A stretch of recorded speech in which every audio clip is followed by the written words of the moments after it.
time to tabletop inside because it's gross outside today, and Mother Nature doesn't know what it is. Second winter. It was second winter. Well, we just got off of the drive home where I think you and I both were like in between tornadoes behind us and an ice storm in front of us.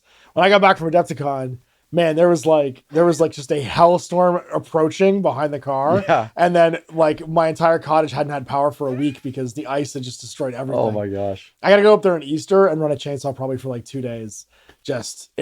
I just destroyed half the trees came down. And I was like, I had a pleasant drive home, and I was talking with my trade guy at GW, who I've known for such a long time, Danny. Yeah. And he's like, well, that's nice, Chris, because don't do the voice. I'll start doing the voice if you do the voice. Don't do it. Because don't do it. I'll do it too. Because I almost died in several tornadoes. That's right. And I was like, whoa. I love Daniel. Whoa. He's fantastic. Whoa. Yeah. Chris. I love him so much. That's so funny. Well, hey everybody, welcome to Inside Tabletop. As you can see, I'm back with Chris from Lords of Wargaming and Hobbies, the now infamous Lords of War Games and Hobbies YouTube channel, representing the voice of people who actually care about making money in the industry. Very unpopular voice. Yeah. Such an unpopular voice. No, I think people, if people say they're hate following you, I don't think it's true because you get so much positive reinforcement on there. It's true. You get way more positive reinforcement than I do.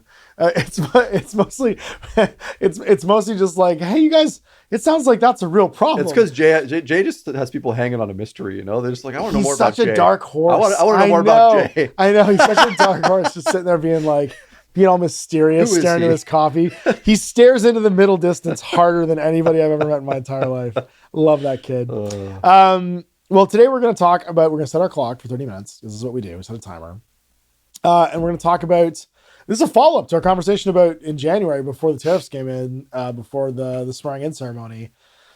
The might happens, and then now we're into the happening. The trees have turned against us, and Mark Wahlberg is our only savior, and we have to figure out what the beef in the street is. So I wanted to ask you, basically, with so many unknowns, what has it been like to be in the retail space in Canada throughout all of this? Because obviously we have a massive amount of cross-border trade. Yep. There's a huge immediate impact for a bunch of companies. Games Workshop, included all the way down through a bunch of paint companies like Army Painters shipping out of the US. So that back and forth tariffing, it's created a bunch of confusion, a bunch of panic. And then of course there's all the unknowns basically of the things that are currently midstream, like Kickstarters and other deliveries like board games that may or may not be benefiting. So let's break it down, man. Let's chop it up. Let's get uncomfortable, because this is one of those things where like the rubber's hitting the road now. What's it been like? The vibes are chaos right now. I think that's mostly what, like the order right now is just it's like every day is a bit of like chaos. Like there's like just on the personal level of like checking the news to see what's going on. Obviously you're doing it for business reasons too, and you're saying like, oh, what's the tariff news today and that sort of thing. But there's also the very real fishing for information that happens, because we deal with like 20 different suppliers, and you're just kind of trying to fish for information from them. You're like, is there any updates? Like, do we know what things are going to change in price? Do you guys have any idea what's going on at all? Can we put this in reality terms for the actual like listener? Like, are you just sitting there with literally like a fucking ball of anxiety in your stomach, looking to see what the waybill is going to say when it shows up at your store? There was definitely been moments like that. Because honestly, that's the thing is, if they show up and the UPS guy shows up on a truck and be like, yo, it's like $1,900. Yeah. That's just a reality that you have to go through. Could happen any day, right? Yeah. And I remember a few weeks ago when the first like Canada-US thing kind of struck off, that was basically like, I placed my orders Tuesday morning and I was trying to get an answer out of somebody, on Monday. I'm like, what's going to happen tomorrow? Yeah. And no one could tell me. Right? Like, wild. Because they didn't know either. Yeah, that's right. And so it's when it shows up at your door sometimes is when if you're paying 20, 30, 50% more basically on whatever the good is that you just ordered. If these things are on and off, like you don't want to be ordering when it's on, and like it's very chaotic right now. The only things that have kind of started to roll in that have been tariff hit is the TCG stuff, like the Pokemon, the Magic. That's and there was some news about Lorcana. Lorcana's having a hard time finding a distributor in Canada now because of the tariffs. Wow. Yeah. So any card game that's like selling okay may just be in jeopardy of going away forever now. Yeah. You know what I mean? You just don't want to deal with it. It's wild. Like Pokemon and Magic, at the end of the day, like... Well, the U.S. market, they'll just sell it in there and they don't care. That, and there's enough people that love this stuff that, like, we just had a new Pokemon set come out, like, last week, and people are like, what's the price? I'll buy it. Like, it's not just like, I'm going to go home and tell my kids that I didn't buy them Pokemon packs? Yeah, but I wonder what the pain point on that is, right? Because, like, for you guys, like, you guys aren't a primarily card shop. You deal in cards, but you don't do, like, singles the way that you used to. Yeah. And you've kind of taken a step back from that. For the people who have to speculate, like, let's say card booster is like $200 right now, Canadian. And you're kind of, if you're a speculating card shop and you want to get like, 4x that in value of like rares, if that all of a sudden goes up to $350, you really have to hope those rares come out of that. Because if they don't, and you're not getting your money back when you break that open, like, it's a real gambling lottery ticket all of a sudden. And your tickets are costing, 50 to 100% more. I know for a fact stores are ordering less right now because really? of it. Yeah, like my buddy who has a big shop in London, Ontario. His like reorder stock for one of the Magic sets came in. He got a call from his trade guy. He's like, oh, I got an order here. It's $5,000 or whatever. And he's like, $5,000? What the heck did I order? And he's like, oh, I got these sets and they're $209 a pop now or whatever it cost. And they were like, I don't know, $150. Yeah. They were 200 retail. That's cost. That's what I'm saying. Like, and so he's like, whoa, okay, I'll take like, I don't know, 80% less. Because you don't want to be stuck holding the bag if this stuff changes again, if it's a bad set or if it changes again. Like, imagine it just goes down next week. Like, you can't stock up on stuff that you paid 30% more for. And that's so important from understanding the trepidation and fear of a retailer's point of view, is that if you order it this week and it comes in and it gets hit by a tariff, you have to price it because you paid those tariffs. And you have to price it like you paid tariffs for it. If you order it next week and there's no tariffs, or the guy down the street orders it next week and there's no tariffs, and he can price it at 40% less than what you're pricing it for, yikes, you're just fucked. You're taking a bath. Yeah, you're just not going to sell it. Yeah. There's nothing you can do. Yeah. And like, that's a real fear of this on again, off again thing where it creates a pain point for people. Yeah. And it just goes like, well, we just don't order it then. You know what I mean? Like, we wait and see what we have. And that's where this like economic down push happens, where people just stop buying stuff or they buy way less. Well, and there's pressure right now too if you carry board games to like really stock up on your best titles. Yeah. Because they're evergreen, first of all. I don't know what's going to happen there. Yeah. Like, you might see you're not going to sell Blockus. You take like a wingspan, it's like, I don't know, it's like kind of like an $80 game in Canada, could cost $160 next month. Oh my God.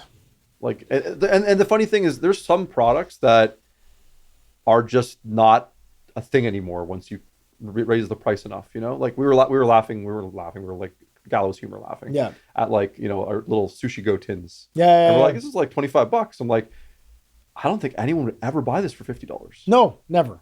Like, it's just not a product anymore. No, like, it just stops being a product. That's the reality. That's what could happen, right? Like, in the very short term, right? And that's why these board game publishers are all losing their shit right now. Because they're just not making orders. Yeah. People aren't making orders. And people don't want to speculate on what will and won't hold value. And so it's like, on the high end especially, people are going to get way more conservative with ordering.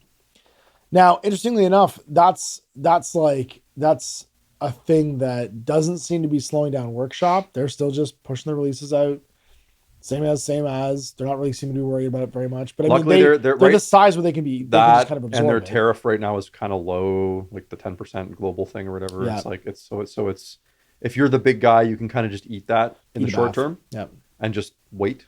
Or just release more and make it up more more. Things. Like, honestly, like a reaction that can just be, dump 2 months worth of stuff into a month. And we'll just eat it up in volume. You know what I mean? We'll make more money that month and it won't matter. Well, here's the crazy thing that I was talking to Jay about is what if Games Workshop ate it for a year and you saw all these other smaller companies that can't afford to do that, their prices push up. Does GW start to look like to those consumers that are very price sensitive? It's like, man, that's crazy, right? Well, that's where you get a market retraction where there's less small businesses because they just become unviable. Right. They have to get their components somewhere else.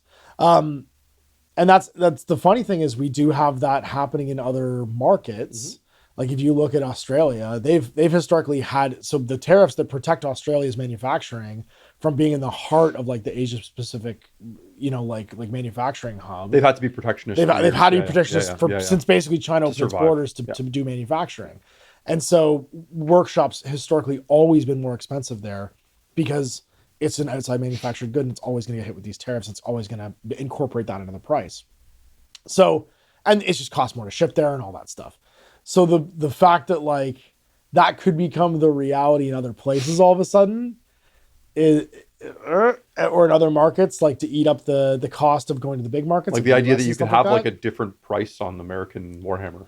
Yep. That would just be higher. Yep. It's just higher because like that's price. Because that's just become the set tariff now or something like that. Or they do it to Canada to keep from having US people poach into Canadian purchasing because their buying power makes Canadian stuff look cheaper. So because like having a nearby economy where stuff is just cheaper by currency conversion is a problem. That only works if their dollar holds up, though. That's another fun part of it, right? That's a whole conversation. There's a lot of levers there. Yeah, we're not going to speculate on that stuff. We can't talk about that stuff. So let's talk more about then what people are considering as other options. Because I know you're in a lot of retailer groups talking to people sort of like globally, and that's expanded a little bit since you started the YouTube channel because you're notorious now. You know, you're the notorious only in the bad LOW. ways, LOW. Well, for hating old world. Yeah, of course. Mostly. Of course. Hating old world. And the Trench Crusade stuff, too. And Trench Crusade, Actually, speaking of that, did you look at the retailer Trench Crusade stuff at Adepticon?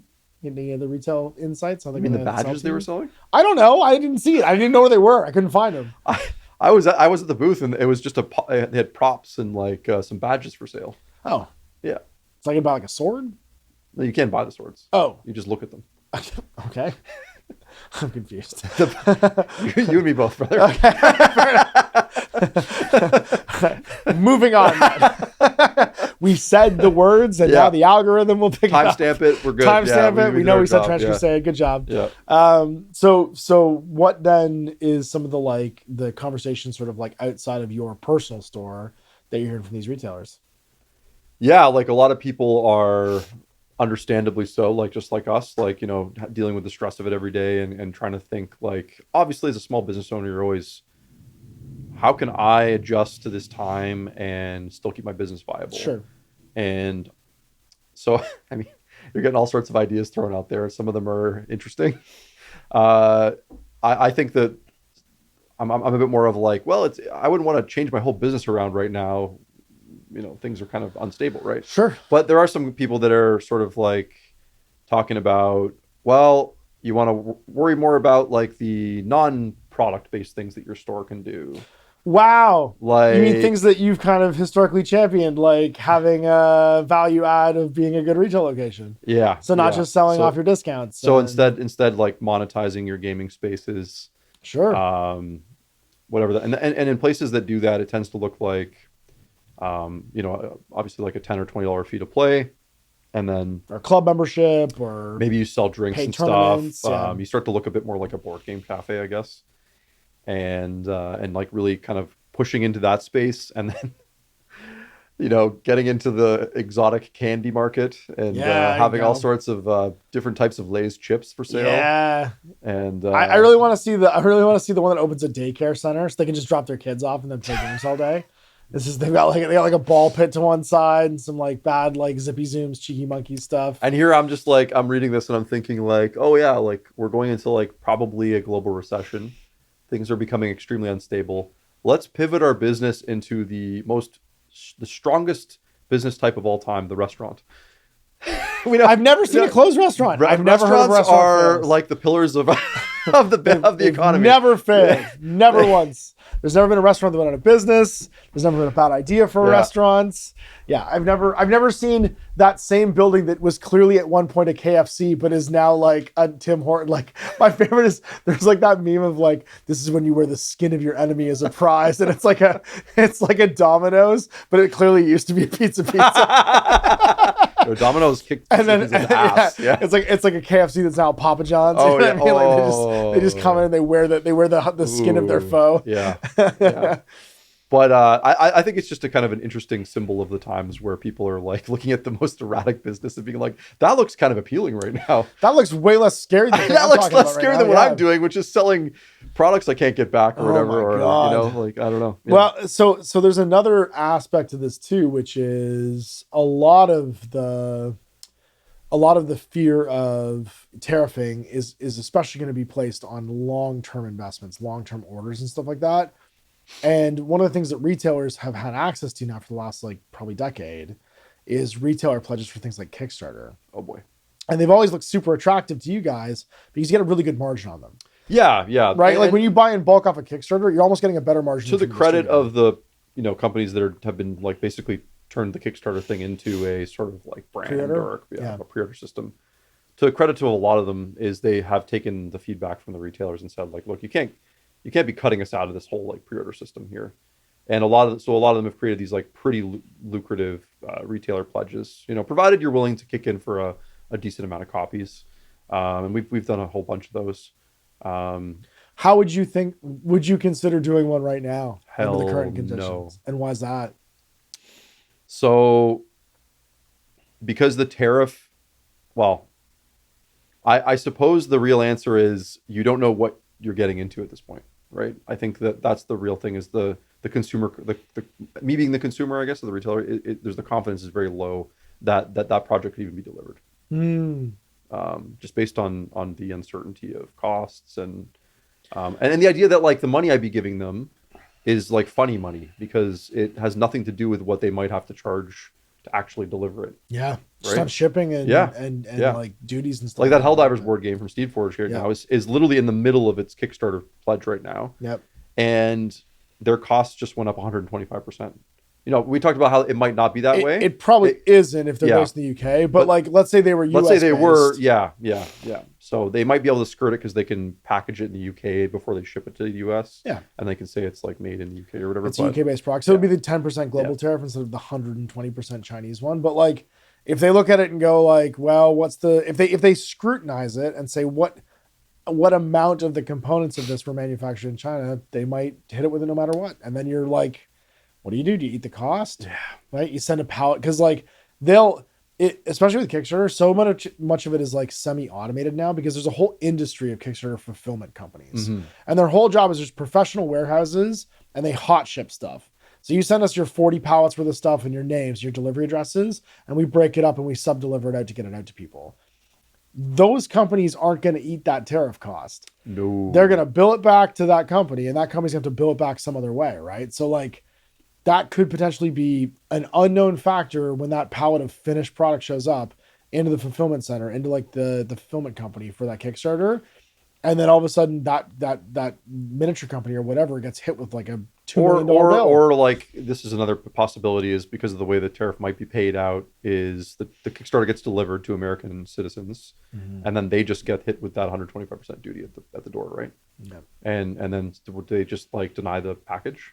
And then all these Kickstarters just get sent back or whatever. Yeah. At least so like nobody gets their stuff. They just kind of like throw it out or leave it behind. But the more interesting thing is now what happens to anyone who is either just about to launch a Kickstarter or creative people that are thinking about making a new game. Like, does this kind of just put everything on pause?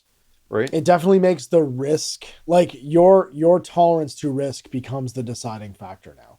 Because there's so many unknowns and it's going to be such a new world that we emerge into and no one's going to trust the market for 5 years, like for at least 5 years, maybe 13 years, depending on how certain Such things an odd go. choice. Maybe forever. What's a market? What's a market? Who knows? It's whatever the king says it is. So like that whole idea of like, does that put it down for some things? And I want to do another video about this actually of like, what does that mean in the future? Cause like one, I think that there's going to be we can do an interesting assessment of like, who are the most like at risk because of these tariffs companies right now. And there's a few, right. Yeah. Like I think doing a little top fives of like, oh, I think this company is totally fucked at this point because they're based in this country and they're ordering from this country. That'll be an interesting proposition. And then which ones might be able to get away with skirting around it and being okay. Cause like, for instance, I'll give you an example, Army Painter, they manufacture everything in the EU. In the EU, yeah. It's all done internally. Yeah. So if good EU, like the blanket tariffs obviously are notwithstanding, if decent terms come out of it, they might end up on top. Like paint companies are actually relatively okay because most of it's manufactured in either the UK or the EU. And there's a few domestic ones even in the US now too, right? Like I think Monuments in the US. Monuments in the US. And their paints, and like these are chemical companies, so they're being made in the US. And so is what is it? Huge Minis. Like they're based in the US. So there is there's accessibility to these things that aren't going to be as highly hit, which is really funny because you stock so much paint. Yes. That's actually a really stabilizing influence for you guys, because that's one of the least under threat things from the uncertainty. Which kind of gets into like the luck aspect of this, right? Where it reminds me of how I felt during the pandemic when all of these businesses that I like were closing, and I was like, after we kind of built the web store and had that rough 6-month period, we started to do the best we've ever done. Yeah, and it felt very unfair. Yeah, unfair that we I'm not a genius for opening a hobby store, believe me. But we happened to be in a time where hobbies were very valued. Yep. The outdoor people that had just sold outdoor stuff, musical instruments. If you sold canoes and paddle boards, or if you sold like at-home gaming shit, you had a great run. You had a good couple years there, because one, people relearned the value of all of that, and then there was this massive renaissance of stuff getting released for it. So if you were the third part, like the end of the line salesperson for that, it blew up. And now the luck feels in this situation just like, oh, you happen to carry the thing that isn't targeted or is made in this country, just like happenstance. It's product mix. It's just product mix. Mix. It's a purely product mix. And then also, I would also to argue, sort of like to your point, how much did you lean into the value of your business being the discount you provide? How thin to the margin are you going to be? Yeah, I mean, that's the other thing too. Being thin to the margin right now is fucking scary. If you offer 30% off MSRP and there's a tariff, what's your margin now? Right. Like you don't have one. Yeah. Like you're selling it below, like you're paying to sell it at that point unless you charge MSRP. So there's a real, like, even if the costs are getting eaten, like currency fluctuation and all that stuff is going to make it so that you are living damn near on the razor's edge, and volume's not going to make up for that. These are the times where the really lean kind of like you said, narrow margin turnover margin, that turnover are always going to have a hard time for sure. Because these are systems that only work when times are good, when his product is in good supply, it's flowing freely, it's showing up on time, and it's constantly getting released into the market. The business that's built on that being the status quo forever can run off that. But it's like dumping diesel gas into a gas engine, right? Like all of a sudden it's running on the wrong gas and the thing just ceases and blows up. Like it will not work on that same gas. It's funny because people think the opposite. People think that during these tough times that people will be flocking to places like that. But a lot of the time it's people that's just a misunderstanding of how numbers work. Well, of course. That's what that is. And wanting something to be true, I think this is a problem everywhere right now. Wanting something to be true and it being true aren't the same thing. Right? Like you can want that to work, but as soon as your cost goes up and your margin stays the same, you can't afford to run your business anymore. And no amount of volume is going to make up for the fact that you're selling everything for $4 less than you're buying it for. And your customer's not going to change that expectation. And as soon as you raise that number to match, your competitive edge goes away. Yep. And they go, well, I can get it cheaper going down the street. Right? Or no longer, the price isn't no longer the thing anymore. And now it's on service. And that's on the exactly. And that's funny because that backs up that idea of like, we got to reinvest in our services. Well, yeah, you do. You definitely do. Yeah. Because what do you offer if you don't offer a discount? Yeah. What do you offer if you don't offer something that's not part of the product offer? It's not part of the product purchase.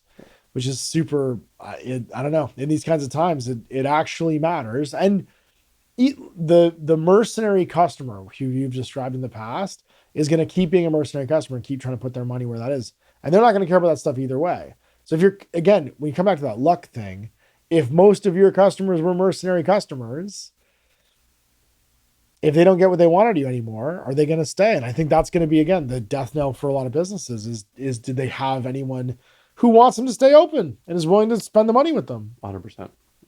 Like that's a luck thing too. And I mean, it's a bit by design. It's a bit like reaping what you sow, but at the same time, you didn't plan on this happening. Like this is just an unlucky stroke for you that you ran your business this way, which was completely viable at the time. Yeah, sure. And attracted that kind of customer. But then you look and you go like, well, there's no antidote to this. I've been running this business this way for 10 years. Like, how do I pivot? And you get these frenzied conversations about it. Yeah, that are very fascinating. Yeah. Well, less fascinating and more terrifying, if I'm being honest. Do you see, what do you see on the other side of this? Because obviously, even chaotic like times breed a certain amount of, well, this is the new normal. So I guess my last question is, what do you think that new normal looks like? So for you, obviously, you're already invested in your product mix, a lot of the stuff that isn't super affected by this. So that's reassuring for you, right? Like paints and hobby supplies are a thing that are coming mostly from the UK and the EU. So you're pretty much okay. I don't expect Warhammer to be too volatile for the No, next 6 because it months looks or like so. they're going to eat the cost if they can. And everything being manufactured in the UK is a huge boon for them. Huge boon for them, yeah. Right? Because they're not going to be subject to these massive tariffs. So it would just be cross-border tariffs, and who even knows if that'll be a case, because maybe they open up, warehousing or distribution in Canada. Or they just ship direct from the UK. Like they have all kinds of ways of getting they around have it. some they have some tools, yeah. If they don't want to eat the cost themselves, right? Yeah. So what else? What do you think the new normal is going to be for people? Well, I think it like any of these things, it's a very hard thing to predict. I think if we're going to talk about like a recession happening, I think the very easy thing to say is we're dealing with another period probably of less spending power in the economy, retail sales plummeting a little bit, and I think there's going to just be like a retraction in hobby stores again. And that's sad to me, because like what typically tends to happen when that happens is there's usually like everything in business, there's winners and losers, and I don't buy into the myth of like, oh, it's just competition, and then a bunch of other hobby stores will open up and it'll be fine later on. It's like, it's not usually what happens. It's usually the winners eat the bones of the losers, and then you get these like bigger businesses that are sometimes good, sometimes bad, right? Like, so things get a little bit more like consolidated, I think. I would tend to agree. I think Warhammer becomes even more ascendant. Yeah. Simply because there will be less will to take risks on new things that are unproven. I think the more proven you are, the more safe a bet you are. That's what the new normal turns into. Is looking at, during all of this, what stayed reliable, what was consistent. What would you say visually is the biggest threat to Warhammer based on your trip to Adepticon? Visually, not necessarily knowing the numbers. If you were at in the big game hall. If I didn't know anything about, you didn't know anything about the tradition. Oh, okay. Then you're just a consumer. You're just Timmy consumer. Well, the two big halls on the ground floor were Asmodee and Games Workshop. So I think it was Asmodee. Who makes their stuff in China and direct ships to the US? Asmodee. See you later, man. Yeah. Like that is. Well, also the fact that their hall was being almost completely dominated by two games that no longer exist. Let's not talk about that right now. that are not an X-Wing. That's not a where big... 60% of what was being played in that hall, and those games don't exist anymore.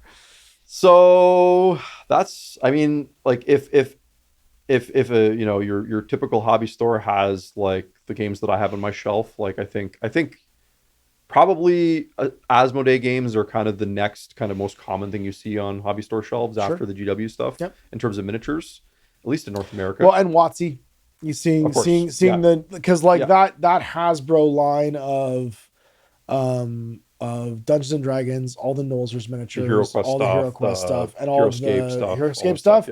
That product line is, I think you and I discounted it for a long time because it showed up in traditional toy outlets first, and that's made it back into the gaming space. But the D&D stuff is massively everywhere. Huge. Like it's and we can't undervalue that, even though thing, they can screw up the D&D goodwill side of as much as they want. They're still Hasbro. They're still the biggest toy manufacturer in North America, right? Like, but just saying, like, so what happens to those little sections of, like right now, people are mostly willing to pay $50 Canadian for two little Marvel characters. Yep. Are they willing to pay $100 for two Marvel characters? Depending, maybe. I don't know, man. I don't know either. I don't think so. That's a lot of dollar dues. I don't want to see. Nobody. We strategically priced at $99.99. No one's gonna pay 3 digits. Now, at least for Canadians, 2 figures. I don't think there are ways to circumvent that. Like if things come in through like a Canadian port as opposed to the American kind of like. Well, a lot of people are commenting in our videos saying, "You guys are Canadian. I don't know what the heck you're talking about." It's like you forget that all these businesses are set up to go through the U.S. it's all set up based on free trade. Yeah, of so course, like like you would. This is that thing where it's like the infrastructure doesn't change overnight. No, it does not. Yeah, Boston doesn't just appear on the East Coast of Canada. Everybody thinks I'm just getting a package of minis sent from the people that make them. Like that. Like there's this complex distribution network. Yeah, the Port of Maryland doesn't just appear overnight somewhere on like the fjords of Labrador where we can ship sea cans to it over. Like it's just not how it works. Yeah. And that like pivoting also requires the will of the companies and the manufacturers to do it. Why would China want to ship it anywhere else? Why would they not just keep ramming it down where they've always sent it to? Like they're not necessarily going to want to pivot. It's not in their best interest either. So like a lot of people have to work together to make those solutions happen. And then a lot of infrastructure has to get built to adapt to that new scenario and stuff. So like, it's easy to say, well, why don't they just? And it's like, cause money. The answer is always cause money, cause it costs more money. And no one wants to invest in long-term solutions for what could be short-term for your problems. Yeah. Right? Why would you spend trillions and billions of dollars restructuring the global economy if it might just end in 3.5 years? And then I just like to cap it off with, I mentioned this in our video this week, is like, a lot of people have the mentality of like, well, it's just the US market. Why should I care? I live in the Netherlands or I live in, it's like, well, if this small game company can no longer make money off the American market, does their game just not become like, you know what I mean? Like overnight, do the numbers no longer make sense, right? The US's entire like purpose in the last 80 years has been to be the number one purchaser of the world. That's right. Right. They built their economy about being people who buy things, not who make things anymore. And, the whole argument behind these tariffs is to pivot back the other way and become a manufacturing empire again. And that's great, but like then what is the impact on everybody else when you stop being their purchaser, and who steps in to fill that gap? So it will affect everybody because there's a massive reserve of US funds out there floating out there for a bunch of reasons like oil, but also because of the fact that it's the common trade currency worldwide. So it's going to affect everybody. Oh, we did it. Uh-oh. I know, we hit that 30-minute mark. Good timing. Good timing to end it off on such a positive note. Man, I have so much empathy for all of my retail brothers and sisters out there who, man, you're the end of the line for so many people, and you are so stuck, not just in your usual place where you're stuck between manufacturer and end user, but now you're also stuck between all of these global trade arguments that you didn't ask for, you didn't plan for. No one could have, well, some people could have predicted. Why is this happening? Why is this thing that we asked for happening? And then what the sort of like end result of it's going to be is going to affect everybody's like common day experience. And we're going to talk about that in the next one, because when the over market has crazy things happening, the under market adapts. And that's going to be our next episode of Inside Tabletop, where we talk about the piracy, not just piracy. I shouldn't say piracy as in like piracy traditionally. It's more like, what is the criminal underworld? That's such a better word. Yeah. Such a better word. You're criminals. What is the dark side of the ring for this one? Yeah. The dark side of the Lord of the Ring. The dark side of the Warhammers.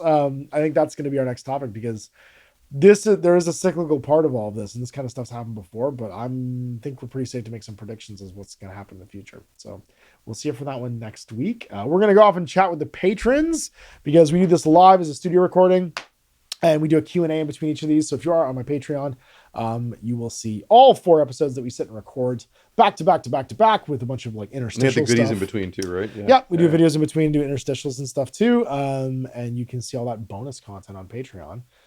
Usually 4 weeks early for the last video. And then you can go to Chris's Patreon, where you can get topic suggestions for his now infamous YouTube channel. You guys are creeping up on 10,000 subscribers. You got like 6,000 now? 6 and a bit, yeah. And you started this last fall? Yeah, pretty much. Yeah. Damn, Gina. Crazy. Damn. I like your view counts. Buddy. Wild. I like it. Keep stirring that hornet's nest. So yeah, thanks for coming in. If you guys for watching, thanks for Nash. Bye.